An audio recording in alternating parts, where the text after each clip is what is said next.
everything in your eyes. So right now, Kirk has some tips that maybe will help you make them look a little bit younger, if that's what you're looking for. This is Olga, our model. Yes. And there are a few things that you can do, you know, super easy things at home that don't involve a needle or any fillers or anything like that. Yes, we're not going to get so invasive here. Olga is so wonderful. She's got a real cheering section with her. And you know, it's tricky because you go into the audience and say, I need someone who's willing to do an anti-aging eye segment. And you just know they're all like, no. No, thank you. I don't want But Olga was a real trooper and she went for it. And what we're going to do, we're going to do a few little tips. We're going to start actually at the top. We're going to start with her brow. This is like the easiest thing you can do. And Olga has the most wonderfully shaped brows, but they're a little sparse. The hair is a little sparse. So one of the things you can do is create an arch. It's like literally defying gravity, giving yourself a little eye lift right here by filling in and following the natural arch of the brow. This gives her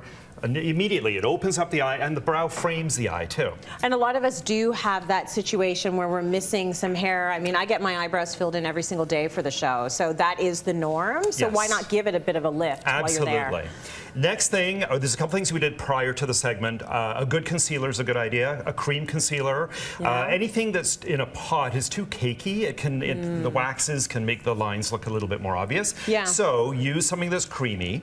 Also, while we're on the topic of creamy, use creamy eyeshadows. So here, I'm using a very light shade in a cream. Just use your ring fingers, your gentlest finger, and simply just apply like you would, you know, if you were doing paint by numbers or whatever. And just fill in the eye. That way I use the light shade all over. You can use a nice darker shade. This is a great shade for what she's wearing with her eye color. Close your eyes for a sec, and then you can just use that right in the crease, you know, just to create a little bit of depth and a little bit of interest to the eye area. Now, is that going to, the reason why you want to use a cream is just because it's going to go on much smoother? It adheres well, and it goes on more smoothly, and it won't accentuate, like a powder might accentuate the fine lines. This just helps to blend more easily. But don't be afraid of a slight shimmer, just a little bit of radiance, because that'll help open up the eyes. One other tip, curling the lashes is important. So we did that prior. Close your eyes for a sec. And using a nice neutral eyeliner and do a little wing at the end just to do that little bit of a lift. Like not a, you know, not a Cleopatra, you know, wing.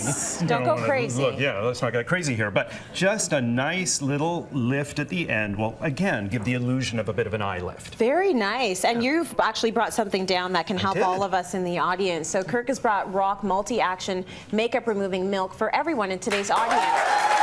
Take care of that area around the eye. It's sensitive.